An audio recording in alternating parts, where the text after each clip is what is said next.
যখনই আপনারা Facebook account খুলতে যাচ্ছেন, একটা ফোন নাম্বার বা একটা জিমেল দিয়ে আর ফেসবুকটা খুলতে হচ্ছে, বা আপনি আগে ফেসবুক খুলেছেন, সেখানে ফোন নাম্বার দিয়েছেন, সেই ফোন নাম্বারটা যাতে কেউ না দেখতে পায়, যাতে অন্য কারো কাছে ফোন নাম্বারটা আপনার চলে না যায়, তার জন্য একটা সেটিং অবশ্যই করে রাখবেন। সেটা কিভাবে করবেন দেখে রাখুন।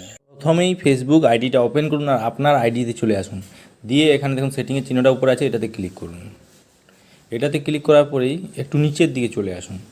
এখানে দেখুন how people find and contact you, এটাতে ক্লিক করুন। এটাতে ক্লিক করার পরেই এখানে একটু নিচে আসুন জাস্ট। এখানে দেখুন people with your phone number, এই যে এটাতে ক্লিক করুন। এটা দেখুন আমার নো ওয়ান করা আছে, এটাতে ক্লিক করে এখানে নিচে নো ওয়ান আছে, এটাতে ক্লিক করে দিন।